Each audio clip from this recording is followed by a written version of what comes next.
Bon, on est au bar de la télé libre et on va parler 11 septembre. Encore, il y en a certains qui en ont marre qu'on parle de ça. Nous, c'est pas vraiment notre tasse de thé, mais en même temps, on pense qu'il faut en parler, qu'on a le droit de se poser des questions. Et on a un invité, c'est Mathieu Kassovitz. Bonjour. Bonjour Mathieu. Vous voulez un café ou vous restez à l'eau? L'eau, c'est très bien. Je vais me prendre un petit café. J'ai vu, j'ai pas vu en direct, mais j'ai vu chez Tadi.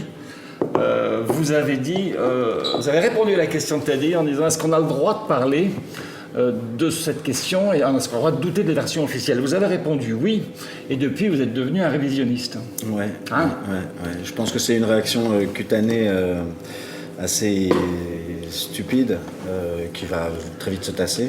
D'ailleurs, j'ai attaqué 4 journalistes et leurs médias pour insulte. Donc, c'est Marine Kamitz qui vous a dit ça, qui vous a dit en gros les gens qui défendent ça sont des gens qui vont remettre en cause l'Holocauste. Bien sûr, des Juifs. Il a lancé ça et c'est une espèce de. Mais pourquoi vous attaquez les journalistes? J'attaque les journalistes qui ensuite m'ont directement traité de révisionniste, de négationniste, qui ont dit que je redonnais les couleurs à Goebbels et qui ont mis des photomontages de moi avec la tête de Hitler à côté. Donc c'est des petites choses qui sont... Dans quel journal? Dans les journaux, dans l'Express, dans France Info, France 5, voilà, donc et le journal du dimanche. Ah ouais. Donc vous avez la presse contre vous? Oui, bon, moi ça j'aime bien, hein, c'est une habitude, mais là sur ce coup-là ça m'a vraiment étonné, ça m'a choqué même, parce que c'est une réaction tellement absurde et idiote, il n'y a aucun rapport entre remettre en question le 11 septembre et la négation de la Shoah, il n'y a aucun rapport à aucun moment, c'est stupide et c'est dangereux de faire ce genre de rapprochement, c'est vraiment dangereux. Vous avez cité Goebbels, d'ailleurs dans cette interview vous dites que pour Goebbels, plus c'est gros, plus ça marche. En fait c'est pas pour Goebbels, c'est le système nazi fonctionnait comme ça. Ouais. Et ça a fonctionné très bien avec les Juifs, ils ont réussi à diaboliser les Juifs d'une manière très, très basique, la même chose qui s'est passée après le 11 septembre avec les musulmans.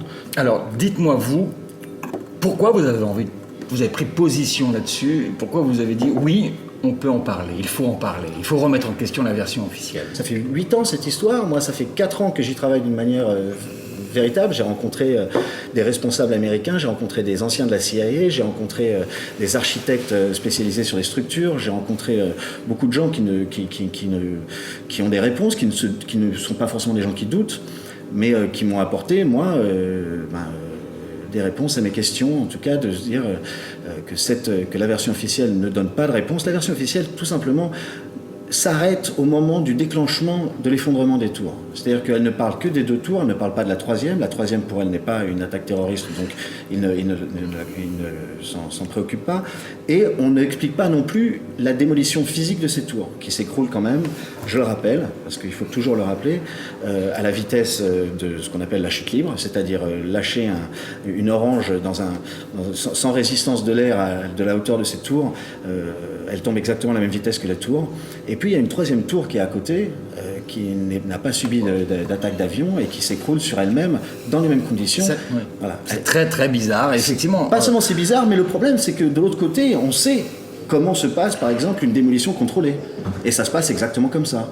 Par contre, c'est très difficile pour un architecte, même quelqu'un qui ne doute pas, d'expliquer l'effondrement systématique de ces 2 tours, et c'est impossible, personne ne se lance là-dedans, d'expliquer la 3e tour.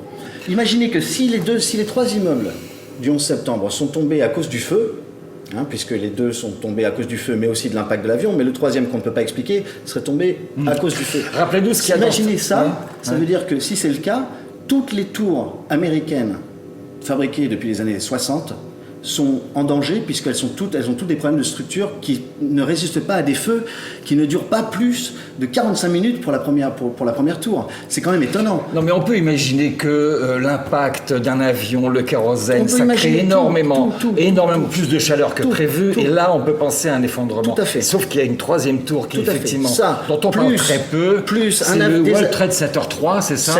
7. Et là-dedans il y avait quand même quelque chose c'est ça aussi qui peut alimenter les fantasmes. C'est ça qui est absolument hallucinant, c'est que cet immeuble était un immeuble dont le 23e étage, à partir du 23e étage sur 5 étages, était un immeuble blindé, où étaient les bureaux de Giuliani et aussi toutes les archives de la NSA, de l'ancien maire de New York.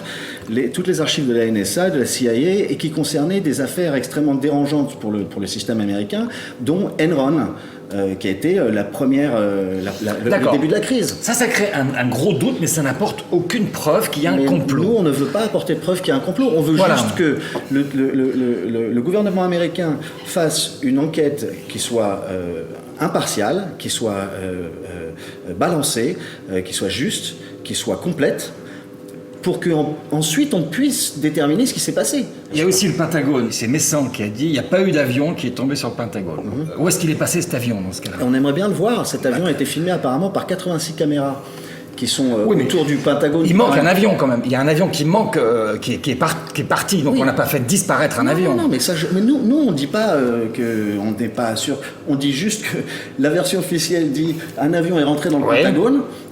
C'est l'immeuble le plus surveillé au monde. Ouais. Il y a 86 caméras qui auraient filmé l'événement. On a accès à aucune image. Alors, il y a 5 images. 5 images. Qui viennent d'une caméra qui filmait une image par seconde et sur lesquelles on ne voit rien. C'est la seule chose qu'ils ont donné, ça, plus 2 autres caméras qui ne filment pas du tout la scène. Mais dans les caméras, on est quand même au Pentagone, le pays est en guerre à ce moment-là, puisqu'il y a 2 avions qui sont rentrés dans les 2 tours. Donc officiellement, le premier avion, ça peut être un accident, le deuxième avion, c'est une attaque terroriste, donc le pays est en guerre. Peut-être que ces images sont classées défense, et c'est normal qu'il y ait un secret dans ces affaires. En même temps, c'est vrai que l'absence de ces images fait qu'on peut douter de la sincérité tout à fait. De l'enquête. Voilà. Ça, c'est clair. Voilà. Et puis surtout, moi, j'aimerais qu'on m'explique, à partir du moment où un avion est rentré dans le Pentagone, à quel moment on met le pays en danger en montrant des images qu'on ne devrait pas montrer, qui prouvent la version officielle. Mais vous pensez que les États-Unis pourraient envoyer, c'est une thèse de certains conspirationnistes, des gens qui pensent qu'il y a un complot de l'État américain, ou d'une partie de l'État américain, ils auraient pu envoyer un missile sur le Pentagone pour dire qu'il y avait un avion, et l'avion il a disparu, on ne sait pas où il est. Vous pensez que c'est possible ça? Là, moi je trouve que là on rêve. On est dans le fantasme le plus pur, mais sauf que c'est un fantasme qu'on est obligé de prendre en considération. À partir du moment où on ne donne pas les images et on ne prouve pas que c'est un avion qui est rentré dans le Pentagone, après on regarde les images du Pentagone, on ne comprend pas beaucoup de choses, comme les débris de l'avion qu'on ne retrouve pas. Si, on voit des débris, on voit un réacteur, qui ne sont pas nommés. Toutes les pièces d'un avion sont numérotées sur cet avion. Dans ce cas-là, on n'a pas retrouvé les moteurs, par exemple, des avions. Il n'y a pas de traces des moteurs imprimés dans l'immeuble. Les fenêtres à côté du trou qui fait 5 mètres de diamètre. Oui, mais ça peut s'expliquer. Il y a des spécialistes qui l'expliquent, ça. Alors, il y a des spécialistes qui l'expliquent. Il y a beaucoup plus de spécialistes qui ne l'expliquent pas. C'est-à-dire qu'il y a beaucoup plus de pilotes de ligne qui disent déjà c'est une manœuvre extrêmement difficile à faire que de pilotes qui disent tout va bien. Pour moi, c'est inconcevable de penser que les Américains aient envoyé 2 avions dans leurs 2 plus belles tours. Par contre, ce qui s'est passé après ces attaques. Mais après, c'est un autre truc. Ce qui s'est passé ces attaques, on a vu qu'il y avait là effectivement un complot d'État pour déclencher une guerre de civilisation, pour envahir l'Irak, on a inventé les armes de destruction massive, on a inventé une guerre, on a inventé des ennemis. C'est vrai que à partir de ce moment-là, il y a vraiment un complot d'État et aujourd'hui on le voit. Si on prend le 11 septembre, un peu comme on peut prendre Pearl Harbor, tout ce qu'on sait, c'est que ça a mis les foules en liesse et surtout a lancé la propagande pour partir en guerre. On est allé en Irak, il y a eu 700 000 morts. 700 000 morts. On est en train de parler de centaines de milliers de personnes, bientôt des millions de gens qui meurent. Des enfants, des femmes. Ça vous tient à cœur cette histoire, hein. Ça vous touche, hein. Mon père donc, qui est rescapé aussi du ghetto hongrois, m'a dit, tu sais, on a des barrières mentales qui fait qu'on ne peut pas accepter ce genre de choses. Mais ces mêmes barrières mentales, elles étaient partagées par les gens qui, en 1960, découvraient les camps de la mort. C'était des rumeurs avant, et tout d'un coup, les images d'archives des Américains sont réapparues parce qu'elles ont été planquées, et puis la communication n'était pas celle d'aujourd'hui, et il a fallu apprendre, il a fallu accepter que des hommes soient capables d'industrialiser la mort comme ça. Maintenant, on le sait, ça a été prouvé d'une manière scientifique, ça a été prouvé par l'histoire, on ne peut pas le dénigrer. Donc on passe sur un autre truc. Là, sur notre cas, c'est l'inverse. On a toutes les images, on ne veut pas se poser de questions. Et je trouve ça extrêmement dangereux pour la démocratie mondiale. Et surtout que ça a commencé en 2001, on est en 2010 bientôt, et on est toujours assujettis à ça. Nous, en tant que citoyens, nous les gens qui ne sommes pas dans ces hautes sphères, qui sommes quand même l'ensemble de la masse mondiale, on doit demander des comptes. Et on peut pas. Et je pense qu'aujourd'hui, avec Internet et avec des gens comme vous, on aura la possibilité de se faire entendre. Citoyen Kassovitz, merci d'être venu à la Télé Libre. Merci beaucoup. À bientôt, j'espère. À bientôt. Bon courage. Merci.